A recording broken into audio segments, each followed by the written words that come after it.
Hello guys, welcome back to Prospect Channel TV. Thank you very much for this coming out here. May God bless you all, my people. Since this last week, the appeal courts discharged and acquitted Nnamdi Kanu, and the Fulani said no. Igbo people don't they think the other way. They don't they think say it be like say Nigerian government not really want them for here. You understand? Considering what they are going through and considering what they are glamoring, and the Nigerian government is still victimizing them put for inside. If you can recall that last week, on the 13th of October, the appeal court discharged and acquitted Mazi Nnamdi Kanu, the leader of the indigenous people of Biafra. But Malami said no. He said Nnamdi Kanu no go fit go free. Say never dey true with Mazi Nnamdi Kanu for the matter. You understand?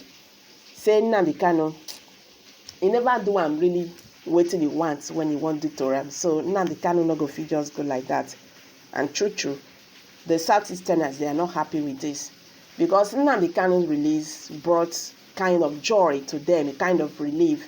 All these Monday sit at home, these killings by the unknown gunmen and all that, they were actually happy that all these things is now a thing of the past.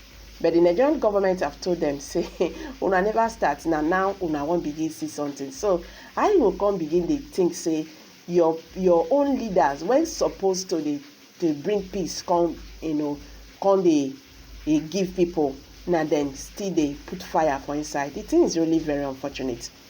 Well, the former governor of Anambra State, Chukwuemeka Ezife, has said that the move by the federal government to appeal the judgment of the appeal court, which discharged and acquitted the leader of the indigenous people of Biafra, Nnamdi Kanu, is a waste of time. In an interview with Odikwe Polinius in Abuja, Ezife also said, if the federal government approached the Supreme Court, the judgment will return the same, insisting that the appeal court did a good job. The 84-year-old Ezife further said, if Kanu was released, the fortunes of the Southeast would improve, and it will help the region in winning the 2023 elections. I have heard many people say things about it. I am so happy about that ruling. I believe Nigeria will be saved. Nigeria will come back to a proper country, and God has turned his face towards Nigeria. If you look at the case, Nnamdi Kanu is talking about Biafra. Somebody who is Igbo is talking about Biafra. He's talking about moving away from Nigeria, the same Nigeria in which all Igbo voted with their foot for one Nigeria. That is why everywhere you go, if you take away the indigenous, the next largest population is Igbo. So it is not just that we embraced one Nigeria, we took it as ours. And whenever we are, we invest and we build, we develop. It's from our ancient decorum that where you live, you develop, you mend, you take care of. This is my compound, this residence in Asokoro. It is bigger than the one I have in the village. It is more developed than the one I have in the village. And this is even better now because in the past, our people will come and build 100 houses in Abuja and have one at home. That was why when I was elected to be governor of Anambra State, in my inaugural lecture, I emphasized, think home, invest in Ghana, invest in Lagos, invest in Port Harcourt, invest in Maiduguri, but I also invest at home. Because our big men who invested everywhere would come back and use bicycles in the past.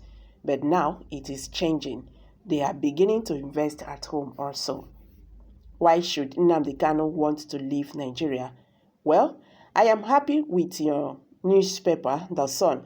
I said it once, and you gave it publicity that the federal government of Nigeria, the present federal government of Nigeria, seems to be pushing the Southeast out of Nigeria by their policies, activities, statements, appointments, the locations of industry, and by all they are doing. It is likely they don't want the Igbo.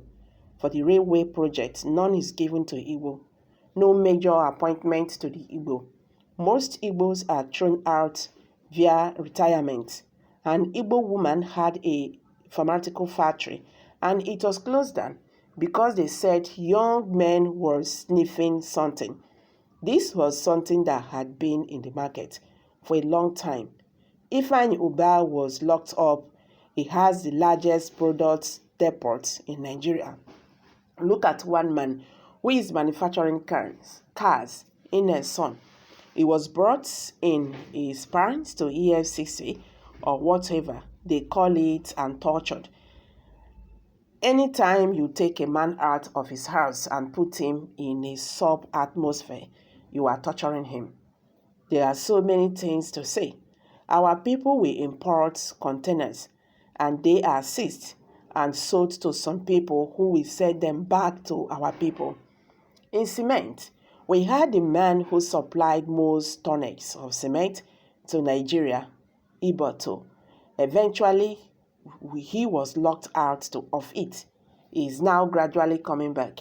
If I start talking, you will not find time to talk about anything else. There are kinds of things against the Igbo. We have three main tribes in Nigeria, the Hausa, the Igbo, and the Yoruba. Do you find the Igbo in your National Security Council? That is a knockout. So what is this man protesting? He was asked again. He's protesting injustice against the Southeast. He has no guns when he was arrested. He is not a terrorist, but he was declared one, and terrorists have taken a part of Nigeria. The Boko Haram, they have taken a part of Nigeria. We knew when they started, and now they are even being forgiven for the atrocities they committed. And we, Igbo, are declared unwanted in Nigeria. First of all, I said Kanu committed no offense requiring detention and trial. 2, I am not a lawyer and I understand he became a British citizen because of all the circumstances I have mentioned, and now he was kidnapped by the government of Nigeria from Kenya and brought in, tortured. He refused to die. So the court went to town, investigating all kinds of things, and came with a verdict, discharged and acquitted. That is what we were told. Then the government started making wuru-wuru in the night, removing the acquitted from the judgment, and now we hear that they are going to the Supreme Court. It is a waste of time, because if the Supreme Court is the type of Supreme Court we think it should be now, with the man at the helm of the affairs, there are Chief Justice. It is just time consuming. The verdict will be returned because the appeal court did a good job. It was unanimous. So this is my view. I am grateful to the appeal court. I am happy with the judgment said. So guys, I'm dropping it here. Kindly share your thoughts below the comment section.